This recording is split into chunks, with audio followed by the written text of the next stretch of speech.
Christmas মানেই কিন্তু cake, cake কিন্তু সবাই খেয়ে থাকে। আর তার জন্যই আজকে আমি তৈরি করে দেখাবো একদম সহজভাবে কেকের A to Z সহ কীরকমভাবে কত সহজে কেকটা বানানো যায় সেই রেসিপিটা। তার জন্য প্রথমে আমি নিয়েছি একটা ডিম।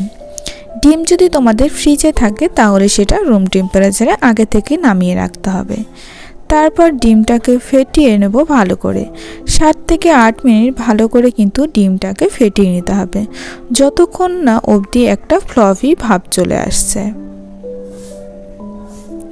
কাজটা একটু ধীরে সুস্থভাবে করলে কিন্তু খুব তাড়াতাড়ি হয়ে যাবে।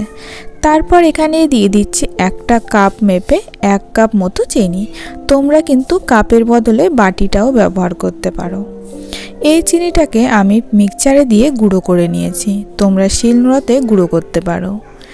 আর যদি গোটা দিতে চাও তাহলে গোটা দিতে পারো, তবে অনেকক্ষণ টাইম লাগবে এটাকে গলাতে। এবার ডিম আর চিনিটা ভালো করে কিছুক্ষণ আমি মিশিয়ে নিচ্ছি।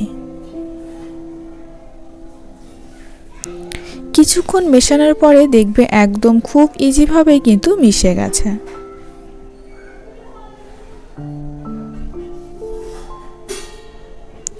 যখন এটা মিশে যাবে তখন এখানে আমি দিয়ে দিচ্ছি রিফাইন তেল।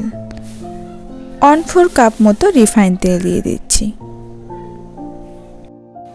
রিফাইন তেলটা দেওয়ার পরে এবার এটাকে ভালো করে আমি মিশিয়ে নেব। কিছুক্ষণ মেশানোর পরে কিন্তু ডিম, চিনি আর তেলটা খুব সুন্দরভাবে এর মধ্যে মিশে যাবে। তারপর এখানে দিয়ে দিচ্ছি যে কাপ মেপে চিনি দিয়েছিলাম সেই কাপ মেপে ময়দা। 1 কাপ চিনি দিয়েছিলাম, একটা ডিম আর দিচ্ছি 2 কাপ ময়দা। তোমরা যে বাটিতে ময়দা দেবে সেই বাটিতেই কিন্তু চিনিটা দেবে। পরিমাপটা খুব সুন্দর হলে কিন্তু পারফেক্টভাবে কেকটা রেডি হয়ে যাবে। এবার এই সমস্ত উপকরণ ভালো করে মেশাতে থাকবো। আর হ্যাঁ, তোমাদের যদি মনে হয় যে একটু দ্রবণটা গাঢ় রয়েছে তাহলে সামান্য একটু দুধ কিংবা জল ব্যবহার করতে পারো। ঠিক এরকম মিশ্রণটা তৈরি হয়ে যাবে। তারপর এখানে দিয়ে দিচ্ছি 1/2 চামচ মতো বেকিং পাউডার আর 1/2 চামচের থেকেও কম দিয়ে দিচ্ছি বেকিং সোডা। তারপর এটাকে খুব সুন্দরভাবে মিশিয়ে থাকবো। অনেকে কী করে ময়দার সাথেই কিন্তু বেকিং সোডা, বেকিং পাউডারটা দিয়ে দেয়। এতে কিন্তু কেকটা ভালো নাও হতে পারে, কিন্তু সব কিছু দ্রবণটা ভালো করে মেশানোর পরে যদি বেকিং সোডা আর বেকিং পাউডারটা দেওয়া হয় তাহলেও কিন্তু খুব সুন্দর হয়। তারপর সবশেষে দিয়ে দিচ্ছি একটুখানি টুটি ফুটি। তোমরা এখানে বিভিন্ন ধরনের ফ্রুটও কিন্তু ব্যবহার করতে পারো। মিশিয়ে নেওয়ার পরে আমি একটা বাটিতে ভালোভাবে ঢেলে নিচ্ছি। আর এখানে আমি পেপার পেতে নিয়েছি। তোমরা কিন্তু চাইলে এখানে বেকিং যে পেপারটা পাওয়া যায় সেই পেপারটাও ব্যবহার করতে পারো। আর পেপার পাতার আগে অবশ্যই কিন্তু একটু তেল ব্রাশ করে নেবে। দেখো, এদিকে আমি কড়াইয়ের মধ্যে বালি বসিয়ে দিয়েছি। এটাকে আমি প্রি হিট করে নেব 10 মিনিটের জন্য। তারপর কেকের যে মোল্ডটা ছিল সেই মোল্ডটা বসিয়ে দিচ্ছি।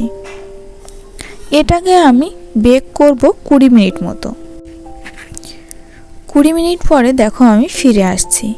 এটা কিন্তু হাফ বেক হয়েছে। এরপর আমি আরেকটু টুটি ফুটি কাজু কিশমিশ দিয়ে দিচ্ছি, যাতে করে উপরে থেকে যায়। ভিতরেও কিন্তু টুটি ফুটিগুলো চলে গেছে, মানে ফ্রুটগুলো চলে গেছে, আর উপরেও কিন্তু ফ্রুটগুলো থেকে যাবে। দেখতে যতটা ভালো লাগবে খেতেও কিন্তু খুব ভালো লাগবে। তারপর এটাকে আবার ঢাকা দিয়ে 15 মিনিট পরে ফিরে আসছি। এবার একটা কাঠি ঢুকিয়ে আমি চেক করে নেব ঠিক পরিষ্কারভাবে বের হচ্ছে কিনা।